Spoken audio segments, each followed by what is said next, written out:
Hermanos, bienvenidos. Este es el día jueves. Estamos ya 30 de abril del 2020. Increíble, el tiempo se nos está yendo rápido, pero vamos a la clase número 4, el día 4 de este nuevo estudio de El corazón del creyente, un santuario de Dios. Déjenme compartir la pantalla con ustedes para tener las notas. Y estamos, seguimos, el tema de esta semana ha sido corazones rotos, lazos rotos. Hemos visto lo que pasó con Adán y Eva, cómo sus corazones se quedaron vacíos por perder la comunión con el Señor y por eso los lazos se rompieron, ¿verdad? Pero estamos estudiando cómo el corazón del creyente es restaurado a través de Jesús. Así que vamos, hoy el tema de del día 4 de hoy es la historia de amor original.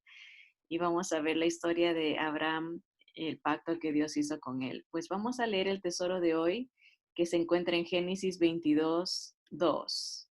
Génesis 22:2. Y le dijo el Señor, y dijo, toma ahora tu hijo, tu único, Isaac, a quien amas, y vete a tierra de Moriah y ofrécelo allí en holocausto sobre uno de los montes que yo te diré. Vamos a orar. Señor amado, te bendecimos porque tu palabra nos trae vida, aliento, Señor, soplas sobre nosotros, esperanza, Señor, consuelo, y nos das fortaleza al escuchar tus planes, tus pensamientos para nosotros, Señor, tus hijos. Gracias, Señor, porque eres fiel a tus pactos, a tus promesas, Señor, y tu palabra permanece para siempre. Señor, Espíritu de Dios, háblanos. Señor, tócanos con tu poder, Señor. Llénanos de tu gracia y de tu amor para vivir tu palabra, Señor, para tu gloria, alabanza, Señor, y para nuestro beneficio personal. Todo esto pedimos en el nombre de Jesús. Amén, amén. Bien, estamos construyendo un puente, eso explicamos ayer, un puente compuesto de pasajes bíblicos. Estamos añadiendo uno sobre otro, un puente que conecta el huerto del Edén con el tabernáculo. Acuérdense que esa es la meta, llegar a entender que nuestro corazón es el tabernáculo de Dios, pero tenemos que retroceder un poquito y ver cómo Dios ha intervenido en la historia de la humanidad para reconciliarnos con Él. Dios es muy maravilloso, tan paciente y tan perfecto en sus planes, ¿verdad? Entonces, ayer vimos un poquito de cómo la humanidad se revela en contra de Dios, ¿verdad? Y quiere hacer un nombre para sí mismo, ¿no? Llegar al cielo sin Dios, hacer a un lado a Dios, pero cómo el Señor otra vez interviene para que hacerlos desistir y hacerlos que no se queden estancados en un solo lugar, con un solo gobierno, con una sola lengua, sino que los esparce, ¿verdad? Forma las naciones, diferentes idiomas y los obliga a que tengan que irse a diferentes lugares. Bien, hoy vamos a ver Génesis 12 del 1 al 9, ya más como las naciones rechazaron tener a Dios como el gobernante, como el líder, como su propio Dios, ¿verdad? Dios escoge de entre las naciones a una nación para que por medio de esa nación venga el Mesías. Entonces aquí estamos retrocediendo para los orígenes de la nación de Israel, ¿no? Que empieza con Abraham. Entonces ahí vemos este Génesis 12 es el fundamento del principio de esta nación. Dice Génesis 12:1, pero Jehová había dicho a Abraham. Noten que no es Abraham todavía, es nomás Abraham. Ese era el nombre de él. El Señor se lo cambió. Dice, vete de tu tierra y de tu parentela y de la casa de tu padre a la tierra que te mostraré. y haré de ti una nación grande, y te bendeciré y engrandeceré tu nombre, y serás bendición.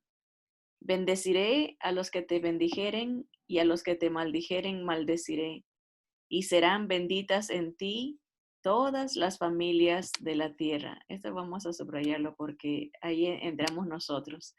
Todos nosotros que hemos reconocido al Dios de Israel, al Señor Jesús, al Mesías de Israel como nuestro Salvador, hemos sido bendecidos por medio de Abraham. Dice, y se fue Abraham como Jehová le dijo, y Lot fue con él. Y era de Abraham, y era Abraham de edad de 75 años cuando salió de Harán. Esto nos trae bastante eh, promesa, ¿no? De que el Señor no se limita, ¿no? A decir, "Bueno, solo voy a usar a jóvenes o a personas de mediana edad". Abraham tenía 75 años cuando escucha el llamado de Dios. Y es bonito, ¿no? Saber que para el Señor no hay límites de edades, no hay limitaciones para Él de circunstancias. Le está pidiendo algo sumamente difícil, que es dejar el lugar de confort, el dejar lo familiar para salir a un lugar que no sabía dónde iba. Y dice que Abraham tomó pues Abraham a Sarai su mujer y a Lot, hijo de su hermano, y todos sus bienes que había ganado y las personas que había adquirido en Harán, y salieron para ir a tierra de Canaán, y a tierra de Canaán llegaron. Y pasó Abraham por aquella tierra hasta el lugar de Siquem, hasta el encino de Moré, y el cananeo estaba entonces en la tierra. Y apareció Jehová a Abraham y le dijo, a tu descendencia daré esta tierra. Y edificó allí un altar a Jehová, quien le había aparecido. Luego se pasó de allí a un monte al oriente de Betel y plantó su tienda, teniendo a Betel al occidente y a Ai al oriente. Y edificó allí altar a Jehová e invocó el nombre de Jehová. Esto es muy importante, que era lo que el Señor siempre perseguía, ¿no? Que la humanidad invoque su nombre, que la humanidad lo reconozca como Dios, como creador, como Señor. Y Abraham, sigue este llamado, escucha el llamado de Dios, obedece y empieza a invocar el nombre de Dios. Abraham era pagano, Abraham tenía otros dioses, tenía otras costumbres, no existía el judaísmo todavía, él era eh, una persona como cualquier otra. El Señor lo escoge y lo saca de su idolatría, de su paganismo, y él cree en el Señor, empieza a invocar el nombre de Jehová. Dice, y Abraham partió de allí caminando, yendo hacia el Negev. Entonces, vamos a contestar aquí para hacerlo práctico. Dice, vamos a ver las instrucciones de Dios para Abraham y las promesas de Dios. Una de las instrucciones de Dios fue, miren, en el versículo 1 dice, vete de tu tierra. Eso podemos ver que fue una de las cosas que le pidió. Vete de tu tierra. El versículo 2 nos da una promesa, porque haré de ti una nación grande, una nación grande. Ah, es difícil pensar en tanta multitud, ¿no? Uno piensa en sus hijos o nietos, bisnietos, y a veces uno dice, bueno, tengo 10 nietos, 15 bisnietos, ¿verdad? Pero está hablando aquí de una nación, de miles y millones de personas que iban a salir de él. Esa fue la bendición que le dice en el versículo 2, la promesa, perdón, haré de ti una nación grande.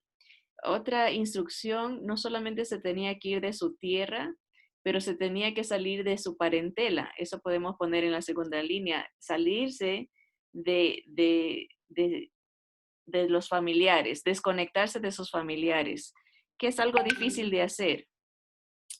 A salirse de la tierra de donde uno ha vivido. Él vivió ahí 75 años y tenía que dejar lo que era tan conocido para él, dejar a su familia. Y aún más, otra instrucción de Dios dice que se tenía que salir de la casa de su padre, porque a veces podemos tener familiares cercanos, primos, tíos, ¿verdad? Pero esto era mucho más directo, tenía que dejar a su papá.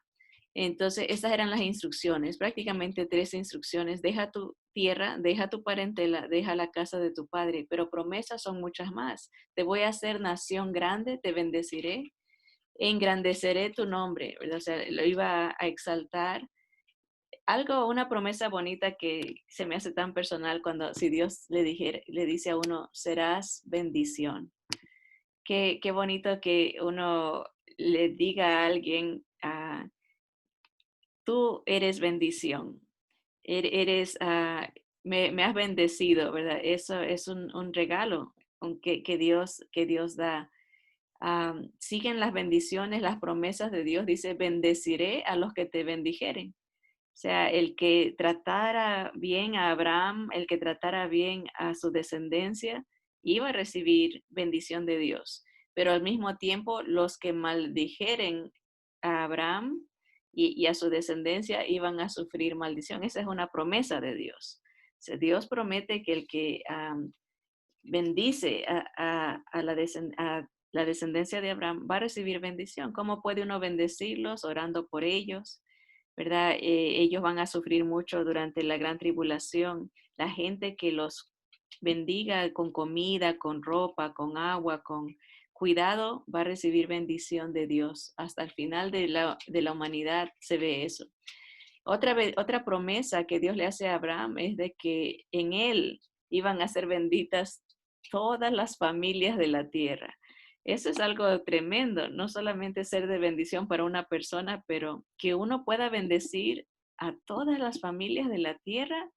Eso es algo fabuloso, dice.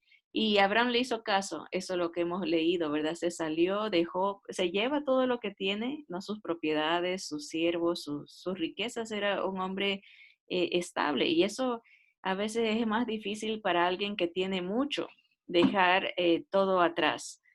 Cuando uno es pobre, es normal salirse de donde está y buscar una mejor vida, buscar aventurarse, ¿no?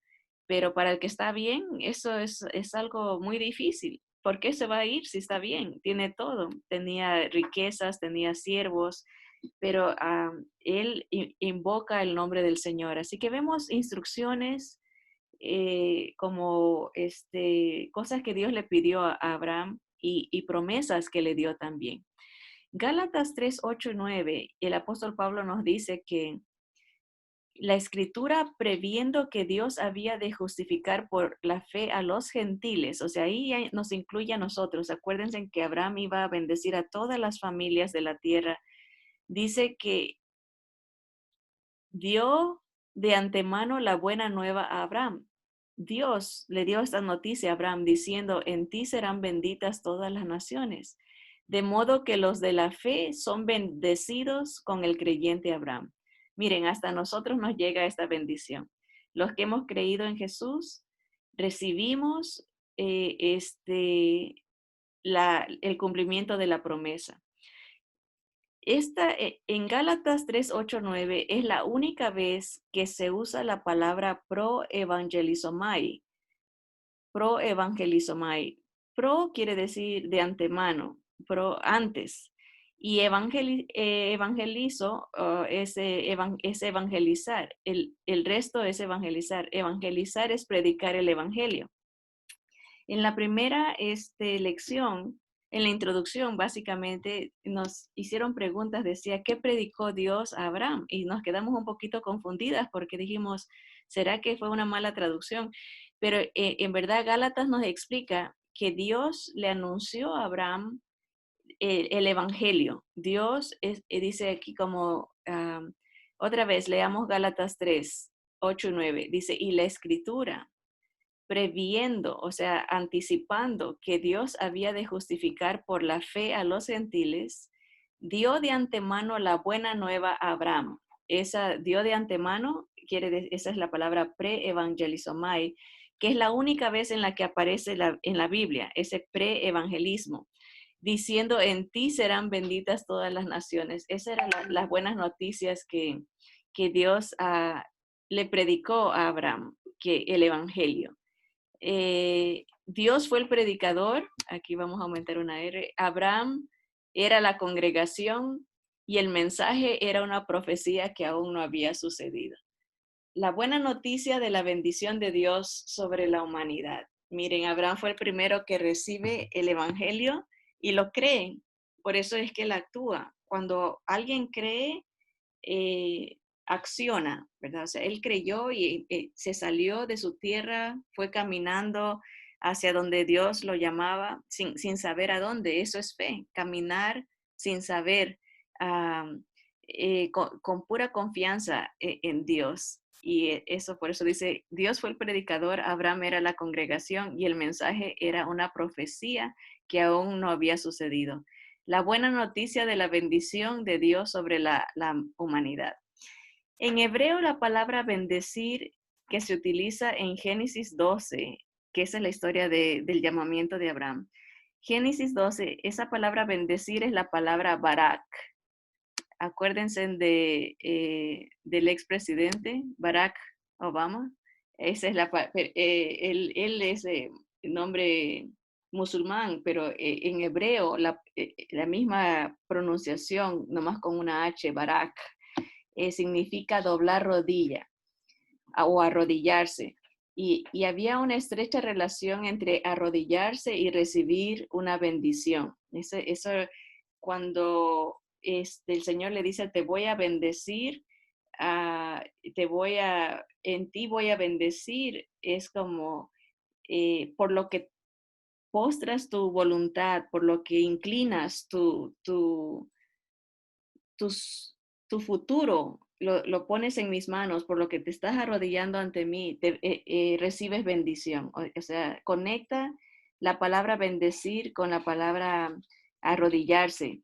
Y es interesante que Filipenses 2:8 al 11 nos dice que después que el Señor se humilló a sí mismo, se arrodilla, se somete al Padre y dio su vida en la cruz, Dios le exaltó a lo sumo y le dio un nombre que es sobre todo nombre, para que en el nombre de Jesús se doble toda rodilla de los que están en los cielos y en la tierra y debajo de la tierra, y toda lengua confiese que Jesucristo es el Señor, para gloria de Dios Padre. Aquí notemos otra vez que le dio un nombre, hablando de esa autoridad, un nombre, el nombre de Dios, para que en el nombre de Jesús se doble toda rodilla. Ahí está la bendición. El doblar rodillas es sinónimo de bendición, de recibir. A veces la gente relaciona la sumisión con opresión, pero en el campo espiritual es todo lo diferente. Mientras uno más se humilla, Dios lo exalta. Y el arrodillarse, el postrarse, es una expresión física de lo que hay en el corazón. Muy pocas veces hemos hecho esto público, juntas, ¿no? De arrodillarnos juntas, pero eso es una bonita, cuando uno se arrodilla, cuando uno ora al Señor arrodillado, la actitud de nuestro corazón es mucho más suave, es más tierna, como que mentalmente el hecho de que uno se arrodilla es como que hay un reconocimiento de necesidad, de sumisión, por eso, y hay bendición cuando uno está en esa actitud de humillación. A eso dice el Señor, ¿no? Lo hizo con Jesús, él se humilló, él a sí mismo hasta la muerte y el Señor lo exaltó y le dio un nombre que es sobre todo nombre. Igual a Abraham es bendecido, como que él se arrodilla ante Dios para reconocer su nombre, invocar el nombre del Señor. Aquí hay una pregunta que debemos de contestar. ¿Qué hará toda persona? Al fin de la historia dice, toda rodilla se doblará. Eso es lo que vamos a hacer todos. Sean creyentes o no, van a confesar, no, van a arrodillar y reconocer que Jesús es Dios. Por la pura presencia del Señor, eso es lo que, o sea, a eso nos lleva automáticamente a reconocerlo. Mucha gente renegando porque hasta los seres espirituales, Satanás, los espíritus, todos se van a arrodillar ante el Señor. Dice, la promesa de Dios fue enfática a Abraham, yo haré. En todo, en nuestra versión en español, claro, se usa gramaticalmente, les explico aquí, miren, dice aquí, por ejemplo, haré de ti, ah, bendeciré, o sea, ese habla yo bendeciré, engrandeceré, todo el Señor es el que hace, yo bendeciré, yo haré, dice el Señor. Ahora, Satanás siempre trata de imitar a Dios. Y vamos a leer esto en Isaías 14, versículo 12 y 14, para ver algunas afirmaciones audaces hechas por él. ¿Por qué estamos haciendo esta comparación? Porque estamos hablando del corazón. Queremos profundizar en nuestro corazón. Cuando un corazón se arrodilla, se humilla delante de Dios, exalta el nombre del Señor, lo invoca. Pero cuando un corazón rechaza a Dios, tiene las características que Satanás va a expresar aquí. Y miren lo que dice estas afirmaciones. Isaías 14, y vamos a ver desde el versículo 12 al 14. Déjeme cambiarle un poquito la letra aquí. Dice, ¿cómo caíste del cielo, oh lucero, hijo de la mañana? Cortado fuiste por tierra, tú que debilitabas a las naciones. Tú que decías en tu corazón, noten, eso era lo que estaba en su mente, él maquinando, ¿no? Y aquí empieza todos los yo. En inglés me gusta la versión porque dice I, o sea, yo. I will, yo haré esto, yo haré el otro, yo haré. Pero en español nomás gramaticalmente se suprime el yo y se pone se lo conjuga incluido en el verbo. Por eso dice subiré, o sea, es yo subiré.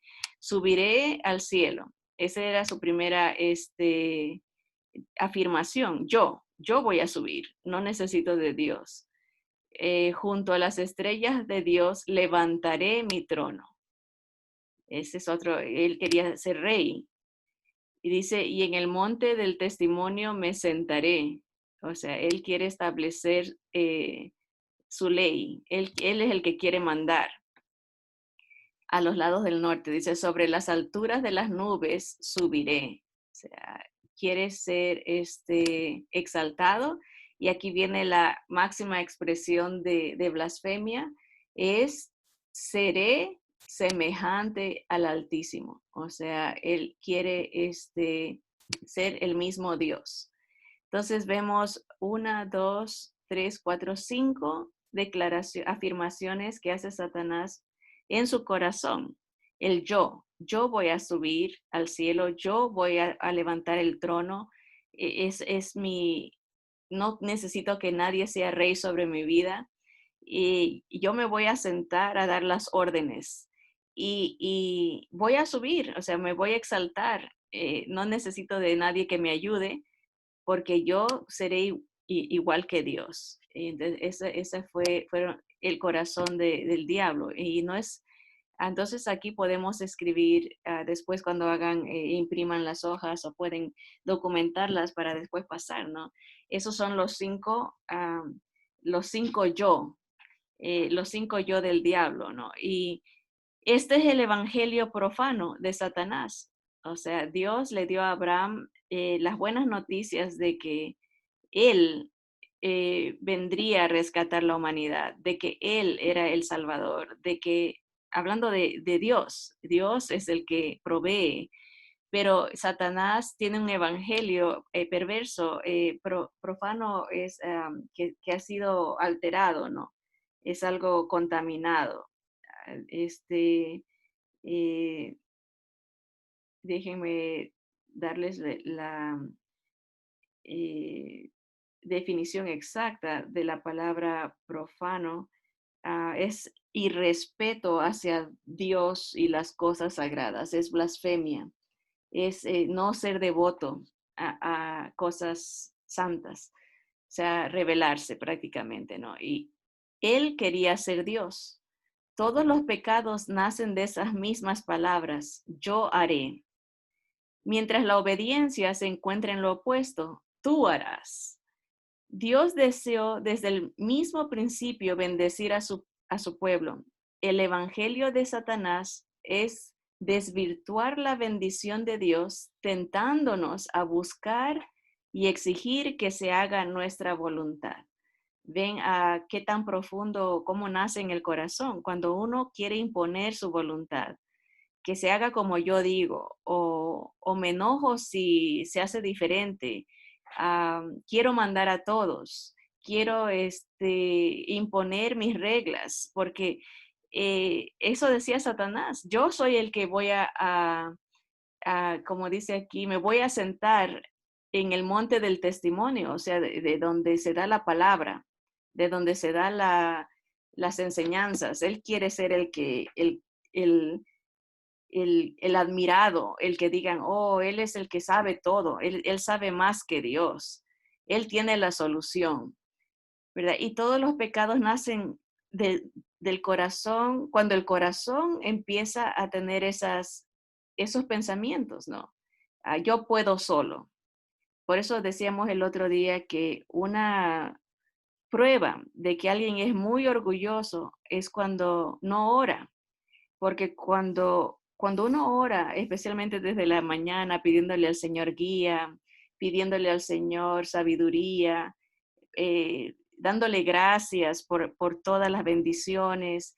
Es un corazón reconocido, un corazón humilde, pero cuando alguien no ora y empieza a hacer todo, es como diciendo, yo no necesito de ti, como diciendo, yo voy a hacer esto, yo ya tengo determinado esto, hoy voy a hacer esto, voy a hacer el otro, y Dios no está en el pensamiento. Eso es muy peligroso, ¿no? Porque indica un corazón altivo, un corazón elevado, ¿no? Por eso, como conversábamos con Romy la pregunta el otro día, a veces uno puede ir cayendo en trampas de que quiere siempre argumentar y decir su opinión y decir esto es lo que yo creo y como que es importante que todo el mundo lo escuche a uno.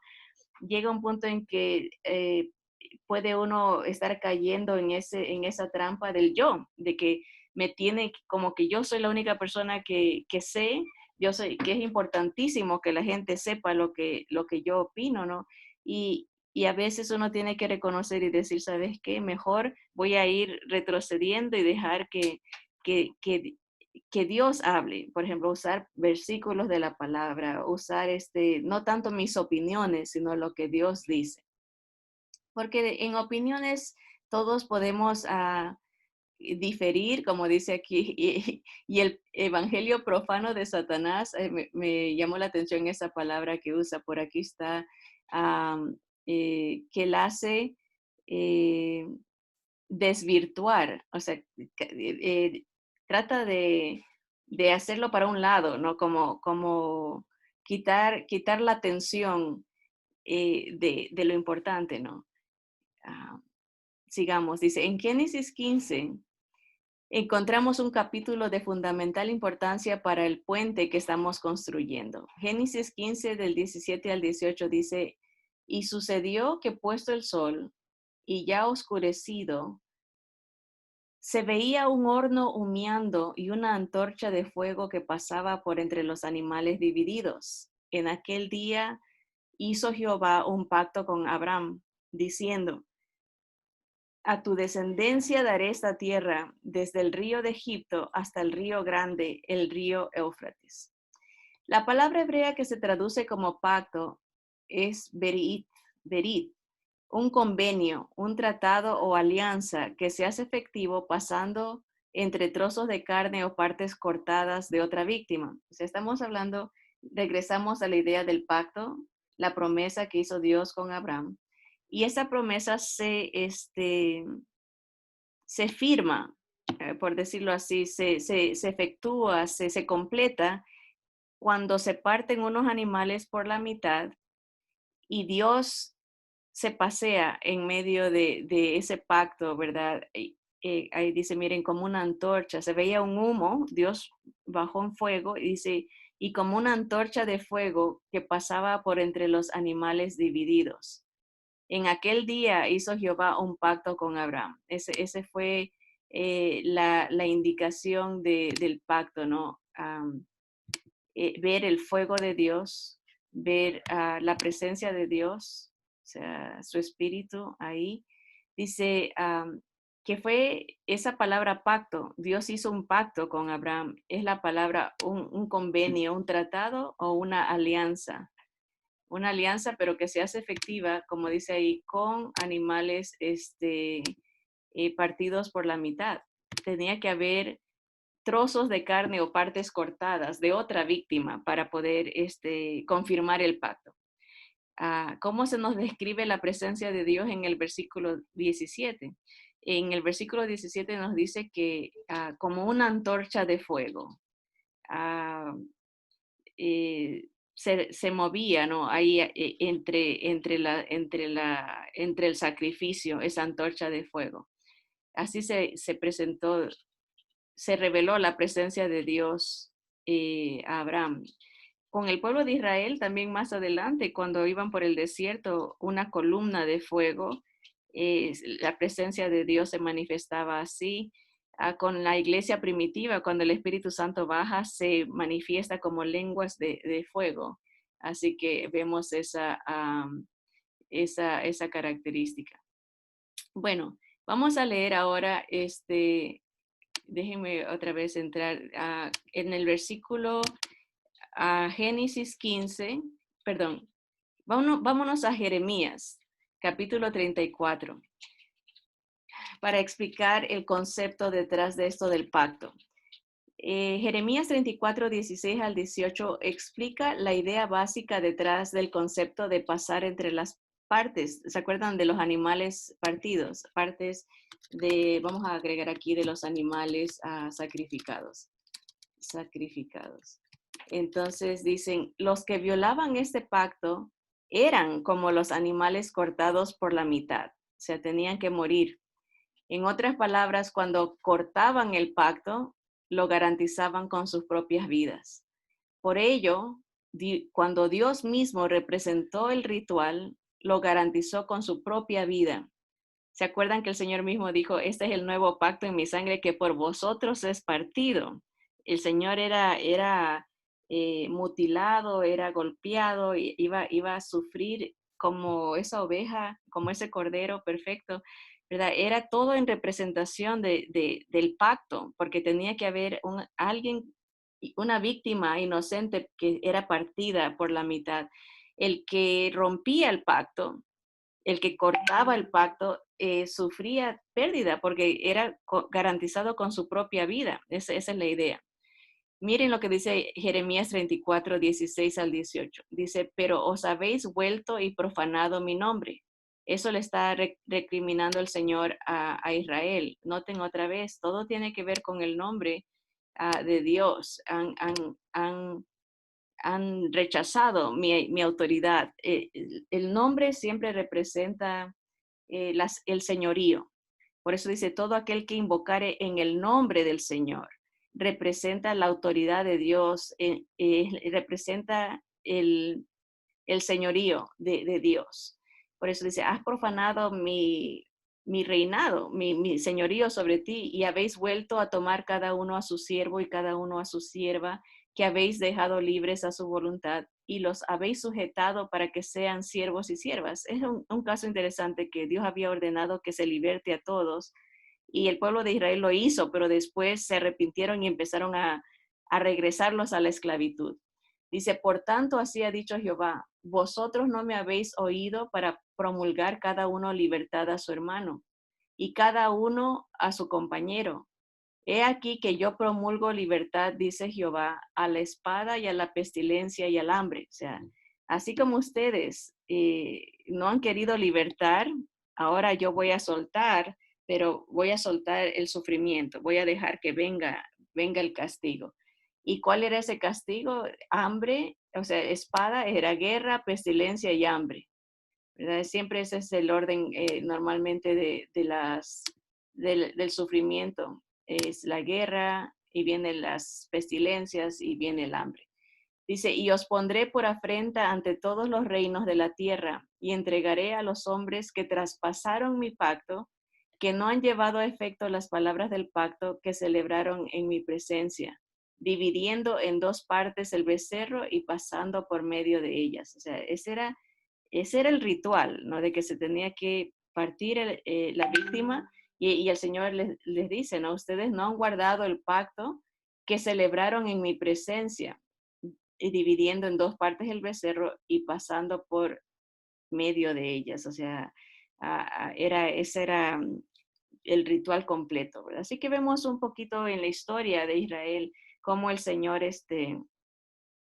trata a las personas que rompen el pacto y cómo Él se somete al pacto, ¿no? Él siendo la víctima, el inocente que sufre por nuestra culpa. Entonces, vamos a regresar a la lectura que vimos acá en Génesis 15, ¿verdad? Cuando hizo Dios el pacto. Dice, ¿qué estaba haciendo Abraham mientras Dios cortaba el pacto? Abraham acá, nada, dice que él nomás él estaba viendo mientras la antorcha pasaba y los animales eran divididos y el Señor le hace la promesa, ¿no? Entonces, ¿qué estaba haciendo Abraham mientras Dios cortaba el pacto? Nada. ¿Qué le sugiere la falta de participación de Abraham? De que Dios no necesita al ser humano. Él es el que hace el pacto. Él es el que da las promesas. Él es el que completa el ritual. Él es el que, como la salvación, es por gracia, viene de Dios, ¿verdad? Uno nomás la recibe. Abraham recibió la promesa, Abraham recibió la bendición. Ahora, la fe, como dijimos al principio, es, está en movimiento. Cuando uno cree, recibe esa bendición y actúa sobre esa bendición. Abraham la creyó y se levantó y obedeció a Dios. O sea, porque hay bendición, hay una acción, una respuesta al pacto. Vamos a terminar con esta lectura en Génesis 22, que es la prueba máxima de amor a Dios y amor de Dios. Aquí se le pide a Abraham que entregue a su hijo, y entregue al hijo de la promesa, el hijo por el cual serían benditas todas las familias. Era muy difícil porque prácticamente en los ojos de Abraham se estaba cerrando la posibilidad de la bendición, aunque el libro a los Hebreos nos dice que Abraham creía tanto a Dios, le creía tanto que él pensaba que si Isaac moría, Dios era capaz de resucitarlo. Era tanto su fe en Dios que él creyó en la resurrección, y por eso procedió a servir y a obedecer al Señor. Tenía tanta fe en Dios que sabía que él podía darle descendencia, aún si es que Isaac moría. Pero todo esto en figura de lo que Jesús haría por nosotros. El Padre hizo por nosotros, nos entrega a su Hijo para que por Él podamos tener vida después de que Él resucita, ¿no? A través de su muerte y resurrección. Bueno, dice Génesis 22, aconteció después de estas cosas, o sea, después de que hizo el pacto, después de que Abraham obedeció, después de que se cumple la promesa del nacimiento de Isaac, viene la prueba. Y eso es una historia en todas nuestras vidas. Siempre que Dios ha cumplido una promesa, que hay una bendición, vienen las dificultades. Unas son por tentaciones del enemigo y otras son pruebas de parte de Dios, porque quiere revelarse más a nosotros. En este caso, Dios quería que Abraham sepa que cuánto Abraham amaba a Dios, porque a veces no sabemos cuánto amamos a Dios. Pensamos que lo amamos mucho y a veces lo amamos poco, o a veces la prueba va a demostrar que nosotros que pensábamos que lo amábamos poco, lo amamos mucho. La prueba va a definir nuestra fe. Hay gente que cuando viene la prueba de parte de Dios para purificar la fe, sale renegando. Entonces, la prueba saca a flote qué tanta poquita confianza le teníamos a Dios. Entonces, no todas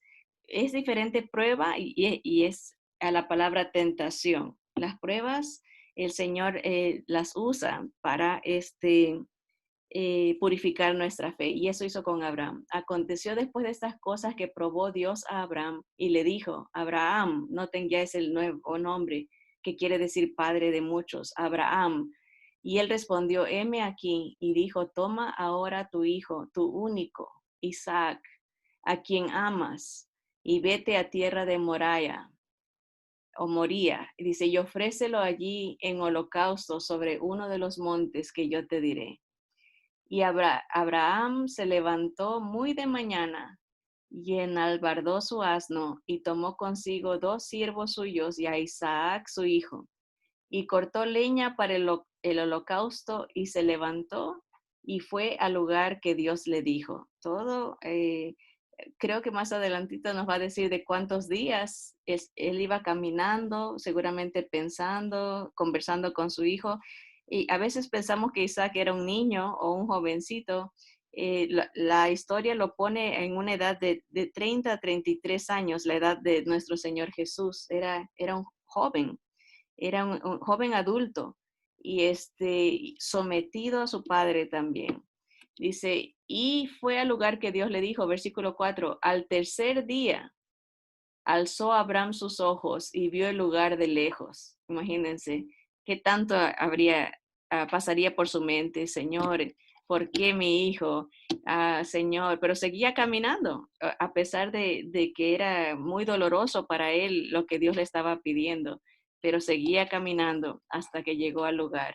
Dice, entonces dijo Abraham a sus siervos, esperad aquí con el asno. Y noten, aquí está la fe de Abraham. Dice, y yo y el muchacho iremos hasta allí y adoraremos y volveremos a vosotros.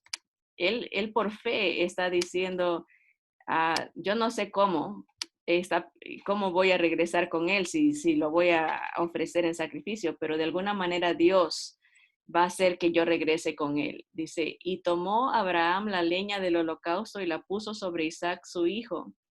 Y él tomó en su mano el fuego y el cuchillo y fueron ambos juntos. ¿Ven? Isaac carga la leña. Noten, tal y como el Señor Jesús uh, carga la madera, el Señor carga el madero, el Señor carga su cruz, Abraham le entrega a Isaac la leña, ¿verdad? Y él lleva el fuego y el cuchillo. El Padre, todo es figura de lo que el Señor hizo. El Padre es el que eh, castiga al Hijo con el fuego consumidor, ¿verdad? El pecado que llevaba Él sobre nosotros, Él le da el castigo que nosotros nos merecíamos. Dice, y fueron ambos juntos. Entonces habló Isaac a Abraham, su padre, y le dijo, Padre mío. Y él respondió, heme aquí, mi hijo. Y él dijo, he aquí el fuego y la leña, mas ¿dónde está el cordero para el holocausto? Y respondió Abraham, Dios se proveerá de cordero. Noten aquí, en la versión en inglés es más clara la idea de que Dios es el que se provee, Dios se proveerá.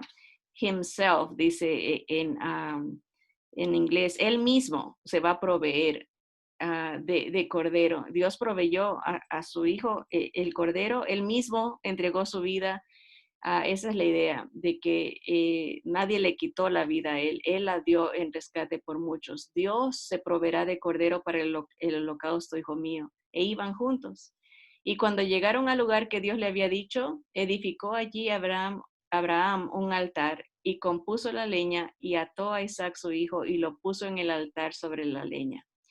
Y extendió Abraham su mano y tomó el cuchillo para degollar a su hijo. Entonces el ángel de Jehová le dio voces desde el cielo y dijo, Abraham, Abraham, Abraham. Y él respondió, heme aquí. Y dijo, no extiendas tu mano sobre el muchacho, ni le hagas nada, porque ya conozco que temes a Dios, por cuanto no me rehusaste tu hijo, tu único. Entonces alzó a Abraham sus ojos y miró, y he aquí a sus espaldas un carnero trabado en un zarzal por sus cuernos, y fue Abraham y tomó el carnero y lo ofreció en holocausto en lugar de su hijo. Y llamó a Abraham el nombre de aquel lugar Jehová proveerá, Jehová Jireh. El Señor se proveerá a sí mismo de un cordero. Dios fue fiel al pacto con Abraham. Esto era nomás un proceso para que Dios revelarse a Él y revelarnos a nosotros su plan perfecto de redención en Cristo Jesús. Así que en realidad que hemos sido bendecidos por ese evangelio, ese plan de salvación que Dios empezó con Abraham y ahora sigue ah, por, hasta que el Señor venga por gracia para que todo aquel que en Él cree no se pierda, mas tenga vida eterna. Así que le damos gracias al Señor porque vamos en proceso de ver cómo el corazón del ser humano sí puede hacer de su corazón un tabernáculo para Dios. Lo separa por un pacto que empieza con Abraham y que termina con Jesús. Jesús en nosotros es la palabra de vida que Dios nos ha dado. Así que vamos a orar y de ahí abrimos el espacio para preguntas o comentarios.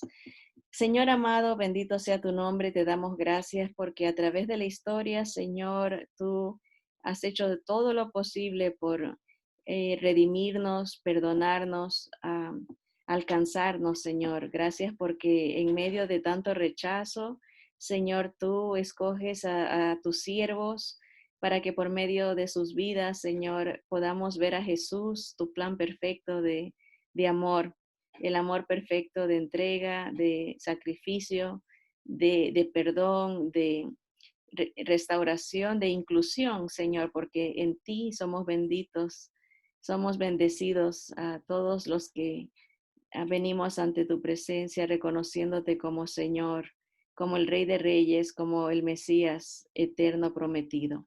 Gracias, Señor, porque en Abraham nos has bendecido, Señor. Él es el primero de la fe, Señor, y nos deja un legado de humildad, de sometimiento, Señor, a tu voluntad. Ayúdanos, Señor, a nuestro corazón a que siempre ponga tu voluntad primero, Señor, que cualquier tentación de querer poner el yo, Señor, se trunque. Señor, eso te lo pedimos en el nombre bendito de Jesús. Amén. Perdón, amén. Bien, mis hermanas.